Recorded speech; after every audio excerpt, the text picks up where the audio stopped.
From dial-up to 5G, the only constant is the internet is getting faster, which means digital marketing is becoming more confusing than ever. My name's Sonia Keenan and welcome to the Digital Marketers Down Under conversation series, where we talk to business owners and experts on how they're using digital marketing to help grow, scale, and ultimately make their businesses more profitable. Well, good morning and welcome to the Digital Marketers Down Under webinar series. Today, I'm really excited to be catching up with a lady that I first met back in 1999. That is the dial-up era, people, the dial-up era. And for a lot of you listening today, you won't even know what that means. But Nikki Parkinson, welcome to Digital Marketers Down Under. Thanks, Sonia. I feel like we should have had like a sound effect of the... Nikki and I first met each other when we were both working for APN Newspapers. I was in a role that was all around trying to sell more newspapers, and Nikki was the fashion editor and editor of the Style magazine with APN Newspapers. And it was a really interesting time because even before digital, newspapers were already losing readership. The subscriptions were dropping and relevance was disappearing to what they thought was electronic media in those days, radio and television. But when Nikki and I caught up a few weeks ago, she reminded me of a project that we worked on together that was called Readers First. And both of us, I think it was the catalyst for starting the careers that we now both have, because we both understood the value of content and how to use content to engage people and turn them into customers. And so Nikki left the safe world of the APN journalists' desks and went and started her own desk, and initially as a styler, but to promote her business decided that she would do a fashion blog. Today she has a business that has both gone from online to offline now, which is quite bizarre. She's gone around full circle. But Nikki, what do you think was the big aha moment when you were sitting at Maroochydore and you went, I'm out of here, it's time? I've got a lot of water under the bridge now. I just felt, I felt the squeeze on traditional media at that point. As a journalist, I had had a very privileged career up until that point, and we hadn't seen any redundancies at all in editorial. And that was the first year that they were happening. And I thought, oh, I work on the bits that they're probably going to get rid of first. They're the things I really love. And, you know, that's the content I like creating around fashion and beauty and style and people. The things that I first would go and read in a newspaper or a magazine. And I went, oh, is this what I'm going to be doing? Am I going to be just doing marking time until I retire by just doing something that doesn't really bring me joy? And it was just one of those crazy now or never moments. I was 41. I had 2 weeks annual leave planned, and I thought, I'm just going to get together a bit of a plan to see if I can work. Like, obviously, you've got to keep income coming in. I had a bit of long service leave, about 4 months long service leave. So I had a little tiny buffer, and I just stitched up tutoring at uni, freelance PR, all of these things to be able to create the beginning of a vision that I had then that looks very different now. But looking back, the vision in its very raw form was to continue to share the content that I liked to read, just in a different way. And to start conversations around that. So if you bring it back to that, that's the only part of the business plan that looks the same as what it is today. And it's really interesting because that's the part of the business plan that is most relevant to internet today. You know, when I first started in it, I really struggled with this whole idea that it was about hacks. It was about, you know, backlinks and getting, you know, all this sort of black-hatted SEO sort of stuff was how you won the game. I just couldn't believe that content couldn't win. And it's really interesting now where you look at where we're coming full circle, where on even today on Instagram's announced that they're removing the likes because they don't they want it to be about the consuming of the photograph, and it's content. And for you, you know, you've carved out a niche, which once again is another number one tip for people starting out in their businesses, is often to find a niche, first of all, that you're passionate about, and second of all, that you're good at. And that was another big secret to your success, wasn't it? Is that you just honed in on fashion. Honed in on fashion, but also fashion for a market in Australia that wasn't at that time being catered for in any kind of media. Women over 30 were invisible to fashion marketers. No one, and look, there's changes now, but they're still slow to come. And I'm thankful that we have the internet and we have social media to bring a variety of diverse range of styles to people. But I just was so passionate about sharing fashion for the everyday woman. So that was who I was working with. In my personal styling business, I counted up before I closed the books on that. I saw more than 150 women. Wow. The best market research I've ever could have done. All different shapes, sizes, ages. Worst business model, because they all would say, "This is so great. I've spent 2 or 4 hours with you and I don't need you anymore." And I went, "Oh my God."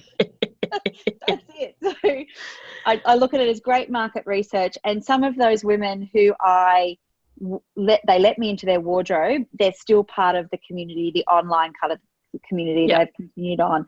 But yeah, crazy to think that that's what was going on. Yeah, it is. And so that brings us sort of to around 2008, when you basically sort of, 2012, where you basically looked at your business and said, actually, this isn't so much a styling business anymore as an online business where we can create content, we can help promote fashion labels, we can help educate women about fashion, wasn't it? That's where it really sort of started to take off. Yeah, so I would say in the year leading up to it, 2012 was like pivotal for me, where I just went, you know what, I'm going to back myself on the income streams that are coming through because of my content on the blog. And that's, I'm talking sponsorship. And at the time I had banner advertising, some speaking engagements. And I just went, you know what, I'm going to create the space to concentrate more on the content, because I can see that that's going to be better for my business going forward. And at that time in Australia, it was still very, very young in terms of the blogging industry. I'm still really great friends with a handful of us who were blogging then, are still blogging today. A lot have fallen by the wayside. By 2011, Twitter was quite active. There were Facebook pages. Instagram was the end of 2010. So I was dabbling in all the things. I think I just loved that idea of connection and the fact that I could do that from my lounge room with a laptop. And that was kind of the burning passion for me. Like, because the hours I put in were ridiculous. Like, it was just, we look back, and I think at one point, maybe in 2011, I think I mentally said to myself, okay, 6 months, let's see. I think that's all I've got in me to keep going at this, to see whether we can. The first goal was to repeat my income as a journalist, which I did in 2011, and then to kind of build from that. And it was kind of like one of those, and I think everyone in their career, when you're in your business, you have lots of those little moments where you've just got to back yourself again to risk. It wasn't so much I had to risk an investment, but I had to risk that by shutting off an income stream, I was going to open up wider an existing. Yes. It's really hard. And if you go back to that era, the technology we were dealing with, it was just ludinistic compared to today. Like while you were there doing that, I was spending my life editing videos for Balance by Deborah Hutton. I mean, if Iris complained to me one more time about how much time I spent at that bloody computer, but it's what you did, because there just wasn't, everything was like hobbled together. It's like now everything sort of has plugins and APIs. It all seamlessly links together. We were talking about this the other day with your store and how you use different technologies now for automation that you could never have done a couple of years ago. So it's incredible the change in the industry. But when you think you were at the forefront of it back then, it's just not even, you don't even recognize it as the same industry. It's like going from the horse and cart to a Tesla, with what we've done probably in that period. So it's an amazing story of, I suppose you don't know what you don't know, and that's probably why you actually do it. It's sort of like you do one thing and you go, oh, wow, I can do this. I can do this now, and I can do this. And you're just constantly looking for new ways to evolve your business. I think that's key as well, that you have to be open to that. I think it's a personality who likes researching, and a personality that isn't afraid of adapting and changing.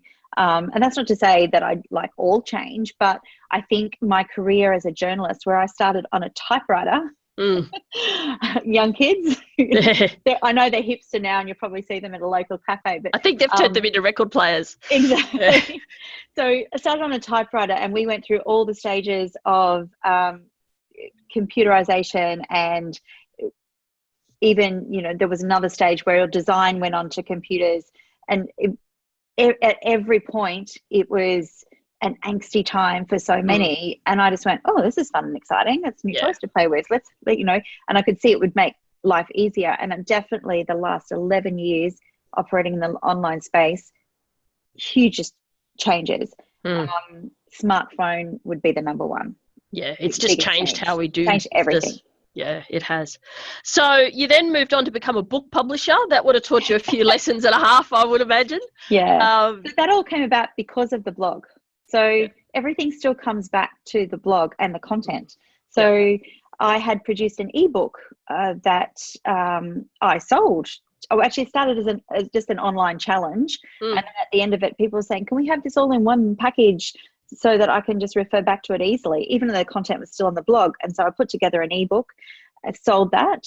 And then a few months later, I was contacted by Hachette Publishers about expanding that and turning it into a physical book, plus also what do you call? Yeah, you call them ebooks in iBook or Kindle form. And so that all happened because of the content on the blog. Content is king, and the community around it. Content and community are king. Yeah. And so that was an incredible experience. A lot of full-on work, because I was writing that at the same time as keeping up all the work that actually paid the bills. Anyone who's been into book publishing, unless you're an international New York Times bestseller, you're probably not seeing very much profit out of that. I self-funded a tour to go around Australia and promote the book because of the blog audience. I knew that people would turn up. So that was a great way for me to connect with the community with a product. Cool. So then we fast forward to 2019, and I asked you at the beginning of this, before we started, to tell me what it is you actually do for a living. And you I said, are you still a blogger? And you said to me, no, I'm a slashie. Yeah. What's a slashie, Nikki? Well, you know the slash key on your keyboard? Yeah. I think today's, especially if you're building a business for yourself or you're a freelancer, that you're a slashie. You're doing like one day for me can be such a slashy kind of day. I could be a writer, like a blogger, social media consultant. Sometimes I'm taking my own photos, so I'm a photographer. I'm the photographer editor. Like everything in there. But in terms of income streams, I've got the sponsorship side of that's based on the Styling You blog. And then in 2019, this year, only in February, it feels like so much longer, we launched Styling You, the label.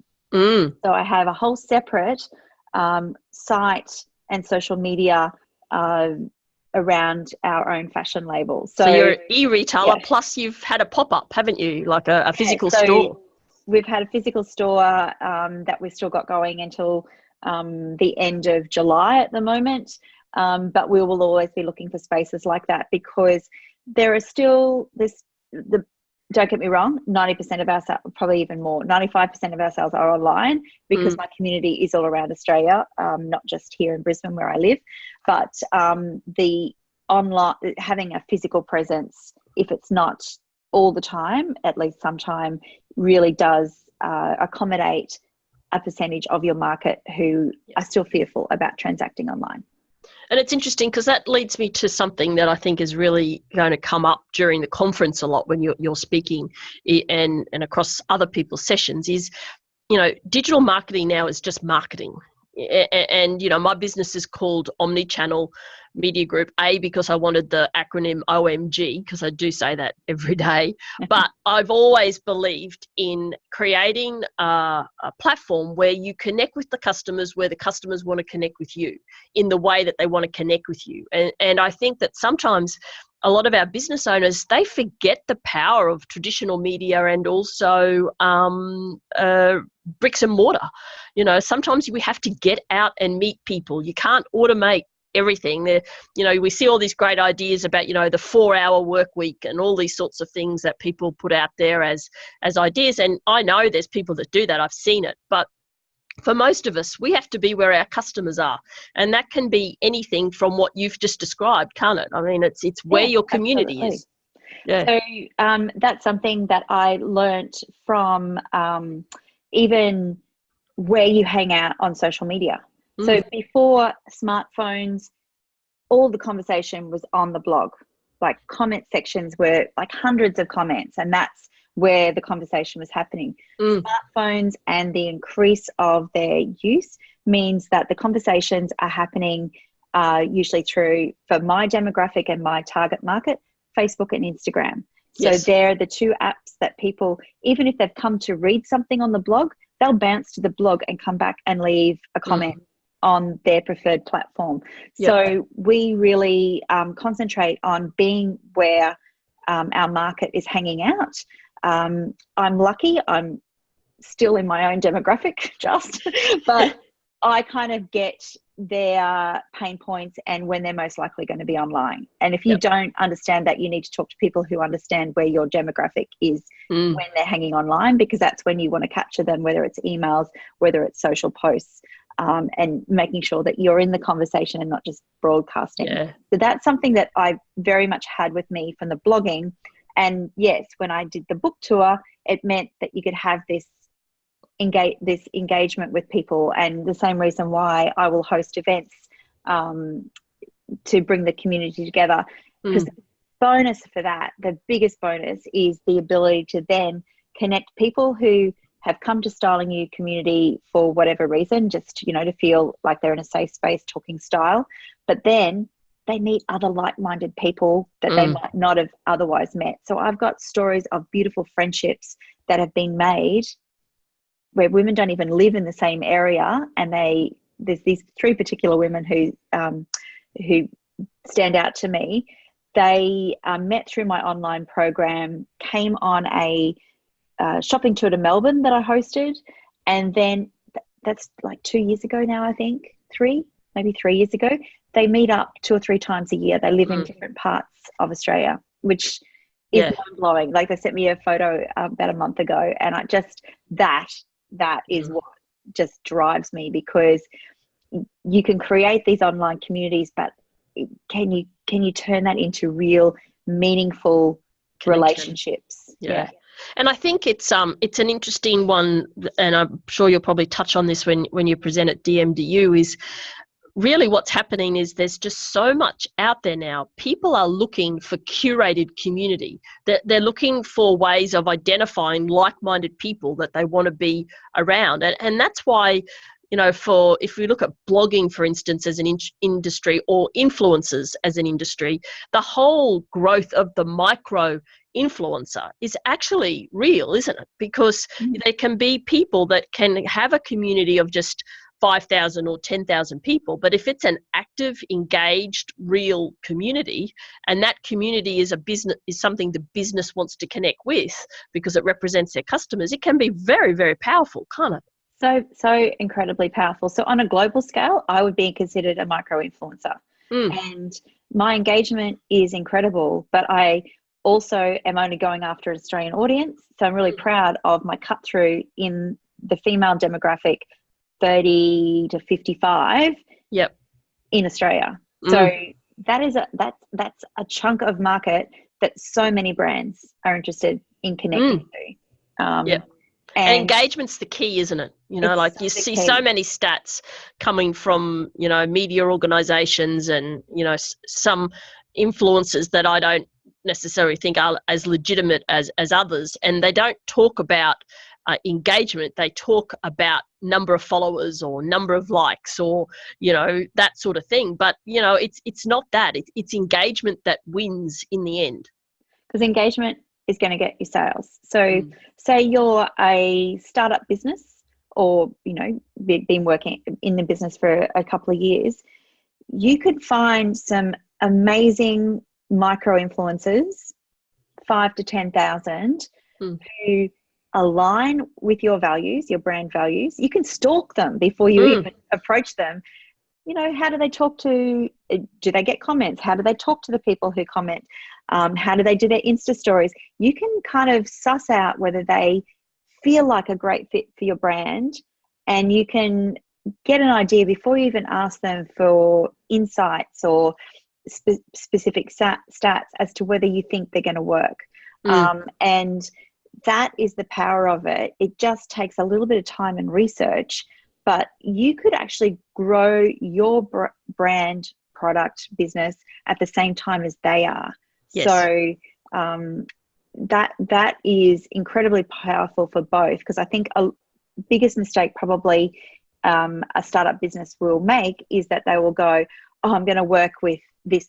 I want to work with this follower because she's got 500,000 followers, this influencer because she's got 500,000 followers. Number one, it's probably going to, you're probably going to spend a lot of money and get no return, because unless your product is something that they absolutely would die for, it's not going to connect with their audience. And then I come back to the big numbers they don't necessarily translate to sales for someone else. Yeah. So there's a lot of power in working with influencers if you're a bit educated and you're spending the time on social media to see who really resonates with your values. And I think the thing for a lot of businesses to understand is, you know, a majority of businesses are still local. You know, there's very few businesses in Australia that have a national reach, let alone beyond the area where they live. So to tap into influencers that have massive reach sort of outside their own geographical targeting market is just wasted, because the followers aren't there. And it's about how you can understand that. Except if they're trying to, if they're online and they're trying to expand their reach. Like, definitely. I remember talking to a few girlfriends who run boutiques. I kept, like, 6 years ago, I'm going, you need to get an online business. You need to get it cranking. Like, you know, I've got women all over Australia. They like what I wear, but they can't, they can call up, but it's not the same. They like to browse at night online. And that so say you have a boutique on the Sunshine Coast that goes online, suddenly they can fill the gaps, the peaks and troughs that happen in a seasonal plus tourist kind of market. Yes. With the people who might have come across them when they were on holidays at Noosa and Mooloolaba. So they want to continue to be customers, and you also can expand geographically, so you're not relying on the same pool of locals for your bottom line. And that's the power of being strategic about your influencer. I think it would help if they had a good following where you're based, but I don't think it's essential. No, depends on the business and how it's structured. Yeah. It is essential to know whether you are selling Australian internationally, because you can have someone with big numbers and most of it could be US followers. And unless you're selling into the US, that's not any use to you at all. Yeah. Some great tips there from Nikki on how you could start to work with influencers and of all sorts. And obviously she's going to be talking about that more at DMDU on the 23rd to the 24th of August. So, Nikki, tell me, is a journalist a blogger or is a blogger a journalist? Do you know what? I haven't called myself a journalist since I left. And people tell me I can, and I'm going, what's the difference? What's the difference? Some people would argue it's your education and training, your understanding of journalism ethics. I would say you don't have to be a journalist to operate. You know, there's quite a few journalists who don't operate ethically necessarily. I believe I'm a content creator. I don't interview people and put together a story. I write from the first person. So the only thing I really align with in my former career, say a columnist might write that way. I write advice-driven content.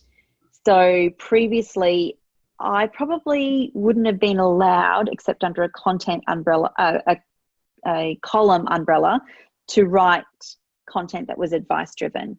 I would have to interview someone to get the advice and then repackage it. So I think that's where it's quite different. It's from the first person, and it's from the first person for a reason, because you can't connect from the third. Yes, you're telling your story and how your story influences other people's story. I suppose you can still give advice, and content. I believe when you put content out there, it should cover off on one of a few things. I think it should.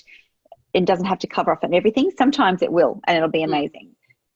Maybe it's going to entertain. Maybe it's going to inspire. Maybe it is going to be advice that you need.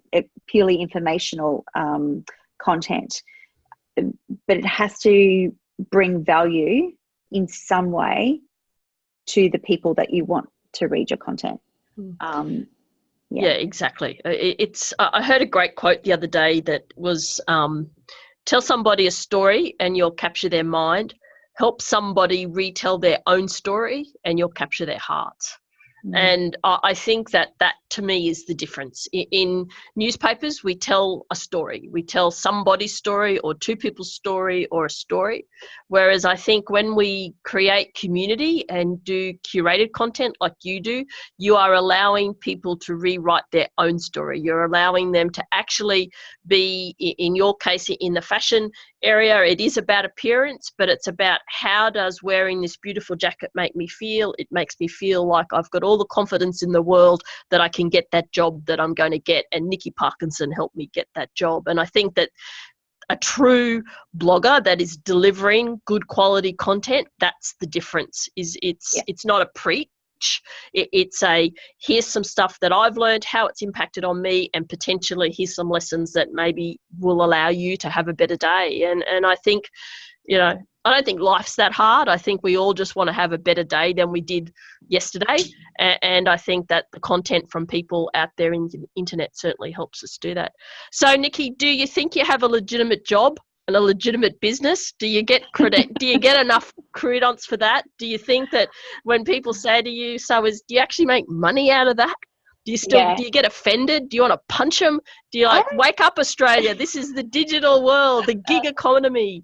I don't get offended because I go, I am making good money. I've got a great business. And another turning point was in 2015, Styling You won Telstra Queensland Micro Business of the Year. Yep. So for me, that was kind of like, you had all the business awards, they really dig deep on your finances. And it was purely, at that point, I hadn't quite launched my online store, and it was purely based on what I was earning in sponsorships.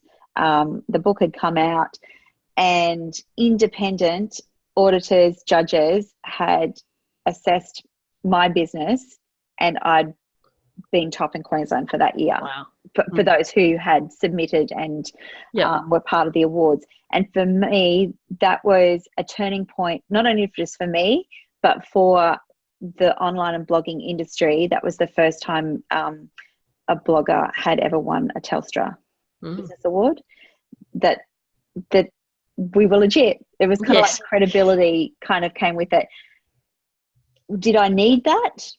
Probably not, but it was kind of a good thing for people who don't understand what Yes. you were doing and how you're earning money. Because honestly, and I remember in my speech that I gave at the time that I said, if people ask me what I do, the next question is always, so how do you make money? Or they're looking at me as if to go,